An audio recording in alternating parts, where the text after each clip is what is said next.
Hi, we're here again for another office chat with University of Mary Washington Professor Dr. Laurie Abeel. This afternoon I'd like to ask her about differentiated instruction. Dr. Abeel, I know that in current schools and universities we're trying to meet the needs of the student as best we can. And in order to do that we need to teach to their specific learning styles.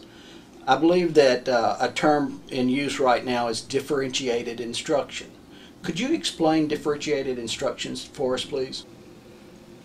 Well, differentiated instruction is really a philosophy, and it's a philosophy that has various strategies in there, and the philosophy is about meeting the needs of all learners at the level they are at.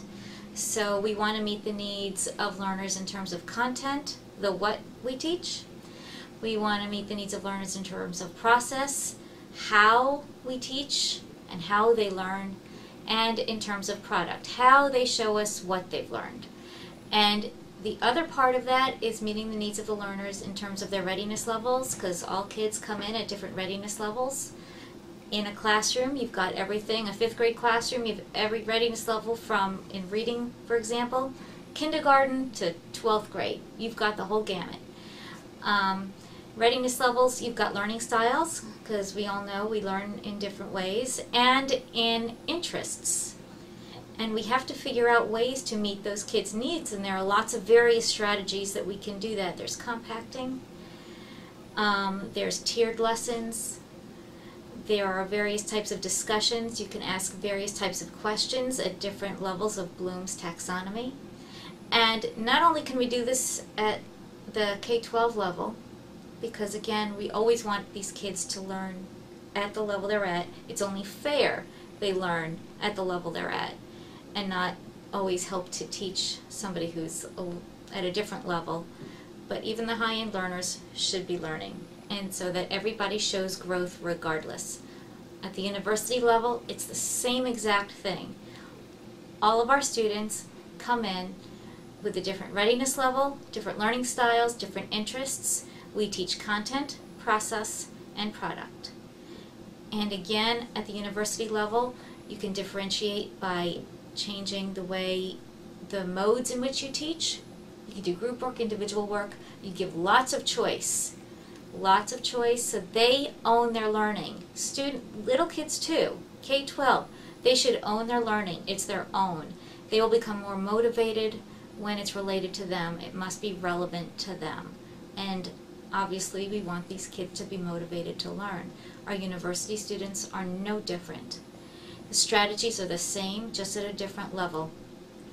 And so what we can do, again, as I said, is differentiate the strategies you use in the classroom, differentiate the options for assignments, differentiate in the way that they could turn in those assignments, and how they show that they've learned.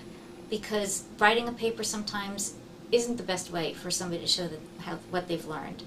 Perhaps another way is better. Perhaps they're very, very creative and need another outlet to show you. Also growth. Allowing our students who are 18 and older, and at the graduate level, these are grown-ups, to revise their work. We could do this with younger kids too.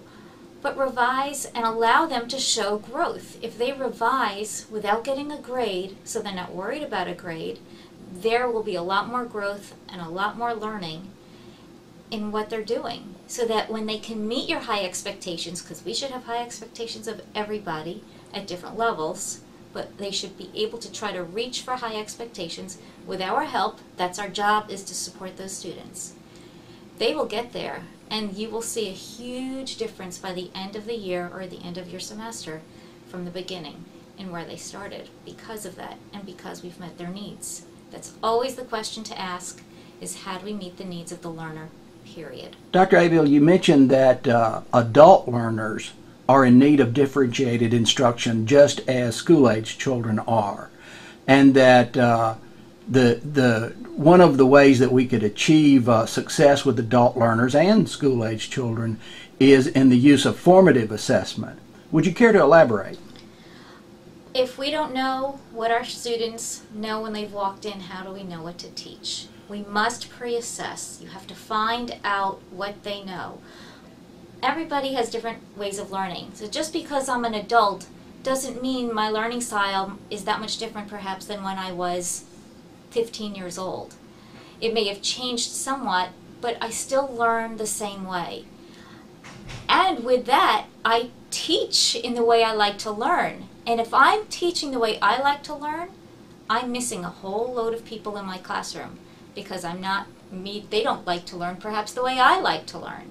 And so I need to be aware of how they learn, what they know, because I don't want to waste my time and I don't want to waste their time. Everybody is very, very busy. And if we don't know what they know, that's what we're doing, is wasting time. We want to work harder.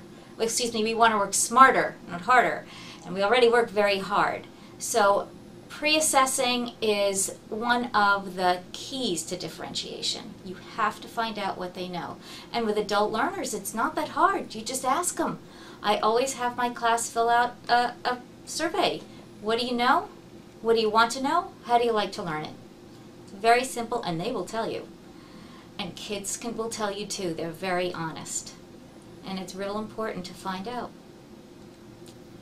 Dr. Abeel, thank you very much for being with us this afternoon. Thank you very much.